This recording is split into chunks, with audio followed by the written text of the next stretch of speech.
Yeah, I talked to the Valley on Friday night. Talked to him again for quite a while on Saturday. Sat down and talked with our trainer, with Bish this morning. So yeah, I've talked with a lot of people, Cole. Are you willing to comment on additional testing after Thursday night's positive, indicating that test may or may not have been a false positive? Yeah. So look, what happened during the course of the day, guys, and I on purpose gave myself, as because you guys had asked, I gave myself the couple days to get as much, make sure I had all the information, make sure I thought through the things that could have or should have been done, and man, I'm just going to tell you, it's tough. The game should have been played. With everything that I know now, the game should have been played, and there's no two ways around it. And it just cannot tell you just how terrible I feel for our guys. So on, you read the Valley statement, so you've got that information already, right? With what they put in their statement and the communication ahead of time and the protocols that we followed all year. Had that continued, as we would have played the game. There were a couple other things with that part of it. We go down there and they put us in the locker rooms that that doesn't allow for space, in terms of the Connexon data and the Connexon the tracing, the contact tracing. They put us in the locker rooms that are available. Well, we spent all year, they asked us as individual teams to have an extra space available for our opponents when they come to play us. And not everybody was able to do that. We were able to do that. We had a room available. We were at Illinois State. They had a bigger room available. And to think that we would go then to the Valley tournament and not have a bigger space available so that our guys could distance when we're there for pregame, for halftime, so that you're not racking up the Connexon minutes.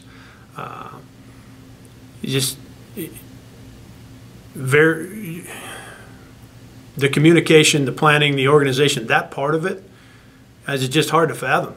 That we would do it during the course of the year, but then we go to the tournament and we don't have that same room available. So getting to your question, Cole, so Saturday morning or Friday morning at 10 o'clock, the day of the game, okay? When we get to the point where he's got the positive test, and then that one came back negative on the second platform, then they ask if you have the confirmed case in the previous 120 days. As we know, our guy did not. Then it goes right to contact tracing. But then that's the end of it. And so I'll start there. There should have been one more step. Like, this is the only conference tournament that we get to play. So to end it right there and say that's it should not have been their list of protocols for the city of St. Louis, for our league, like whoever set that up, whatever conversations they had, that shouldn't have been the end. The next step should be, okay, let's test them again to confirm the positive. And whether they think that they should or they shouldn't is irrelevant. That's the only conference tournament that we get to play. And we need to do everything, from a leadership standpoint, league leadership, the city of St. Louis. From a leadership standpoint, we need to do everything we possibly can to have the games get played. And if that test, so confirming it with another test, right? If that comes back positive, it's over, right? He went positive, it came back negative on the second platform. He gets another positive test, it's over, right? So you've confirmed it, right? But if that comes back negative, and then they run it again on the second platform like they do with the initial one, and that comes back negative.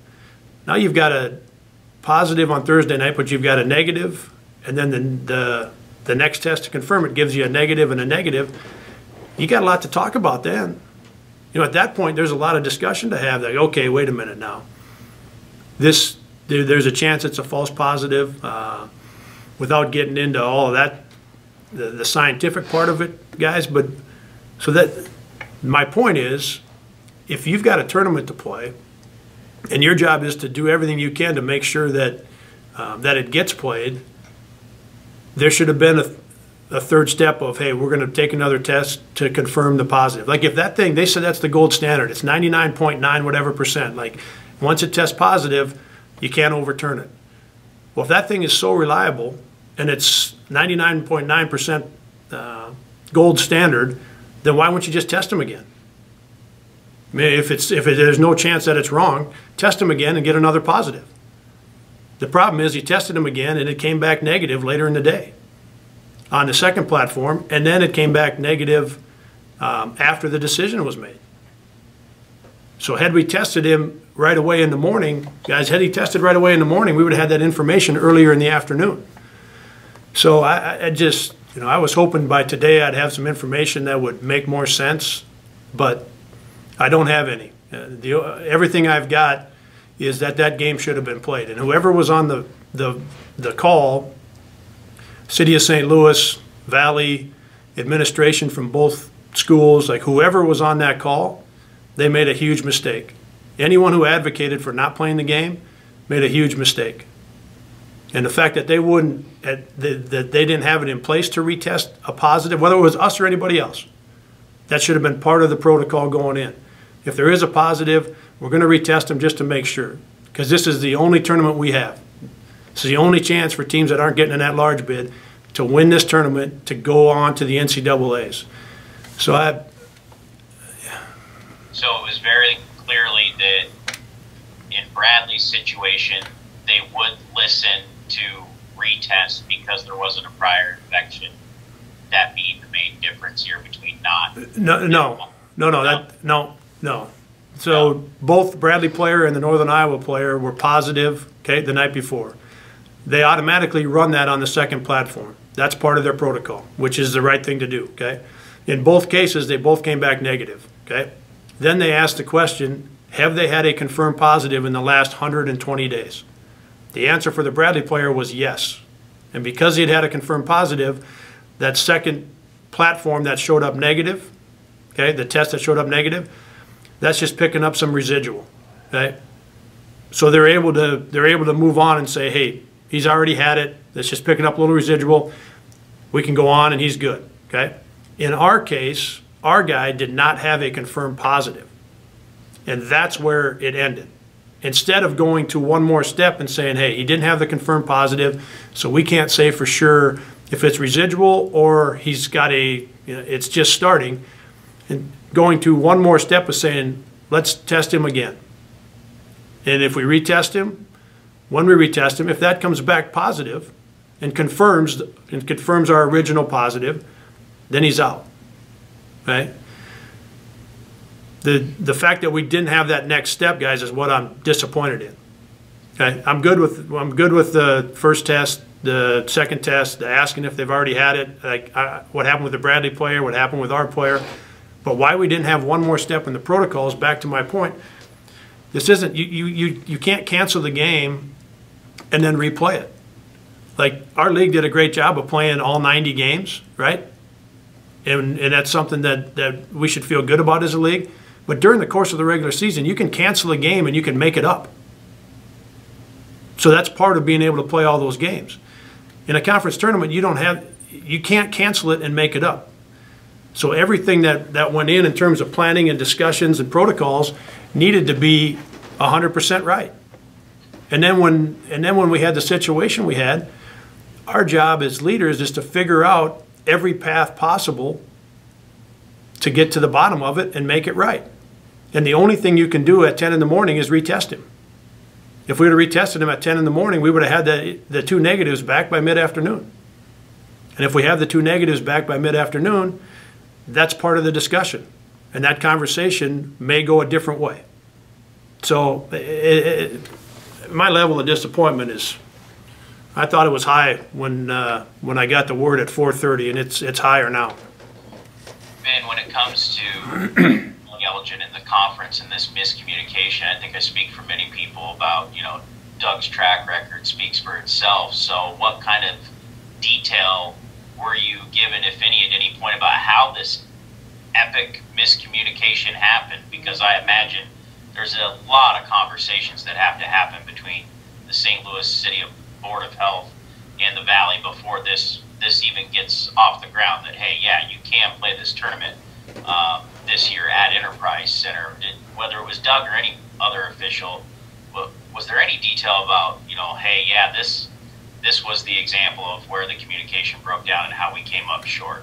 Yeah, Cole, I don't, my conversations with Doug Friday night and again on Saturday were, about that. How did this happen? Like, how could this possibly happen? And it was a mistake. It's simply flat out mistake. Communicate from a communication standpoint, from a planning standpoint, from a protocol standpoint, just flat out a mistake. That some of those things did not get taken care of. And so as to where it got missed, why it got missed, Cole, obviously, look, everybody wanted the tournament to get played, right? So there's no, no intent on anyone's part to have this go the way it went, but that's not good enough for that's not good enough for our guys. And there were 3 or 4 opportunities to either help or completely stop this from happening, right? And that's what our job is people in leadership positions. And it didn't happen. And like I said, my disappointment and frustration is far higher right now than it was when I found out at 4:30, and I didn't think that'd be possible. Thanks, Ben.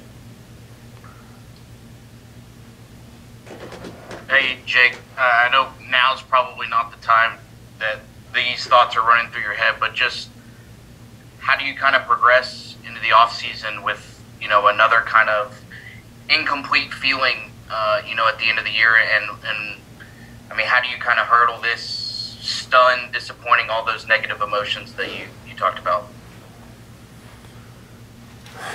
Yeah, Darren, I'm not worried about that.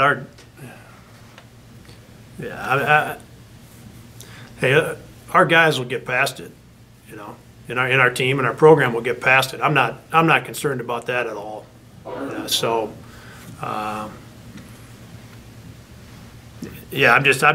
not concerned about that, Dargan. We'll get past it. We'll get back to our workouts and we'll get to our stuff. So I'm not concerned about us being able to get past it. I'm not concerned about how we will get past it. We'll get past it. I'm just not ready to today. Just with the way things started and the way things ended and every obstacle in between, and I know that you said many times, the ending isn't what those guys deserved. I mean, how much, whenever you get to that point, will this season be remembered for the perseverance and all the grittiness needed from the guys, given, from the start of from the first tip almost to the last, moment of the season, there was obstacles to hurdle. Yeah, and the way things have been for everybody, it's been a long, extremely challenging 12 months, and for some people, some teams, some families, far more challenging, far more dire than what we went through as a basketball team at our place. So, speaking just about our team, we had with some injuries and some other situations, we had more than some teams. Yeah, we did. But I guess the only thing I would tell you, Dargan, is we were playing. We were playing as good as we had played all year, in the last 2.5 weeks. You know, so we felt like we were playing good enough to win in St. Louis, and you know who knows if we were going to win on Friday, and if we did, if we were going to win on Saturday, if we did, if we would win Sunday. Like nobody, but we felt like we were playing good. That's as good as we played all year, and we felt like we were playing good enough to win down there, and our guys know that, you know, and that gives them a real sense of accomplishment, and just in terms of how we were playing a month earlier, and the way we finished playing, the way we played the last 2.5 weeks. So there's a real sense of accomplishment there. And then just some housekeeping things. Where are you at with who may be back or not back next year? Taiwan and Gonar are both back, and they're going to take. I don't know if take advantage of the opportunity as a senior to come back again is the correct way to phrase it or not, but they'll both be back. Talking with Trey, we're going to take a look at what might be available for him in terms of moving on to a professional career. He's going to graduate, and if there's a couple really good opportunities professionally and ones that would be a great place for him to start his professional career, we're going to take a hard look at doing that. If those opportunities don't seem like they're going to be there, you know, based on the situation with COVID and what that has meant to professional basketball here and also overseas in that market, and you know, based on the year he had this year compared to the year he had last year, like the factors that would be involved in that, Dargan. If there isn't something, if there's not a good place for him to start his professional career, then he told me this morning that he wants to come back, and we would want him back. So we're going to work through that part of it with Trey now, just to see what opportunities might be there for him.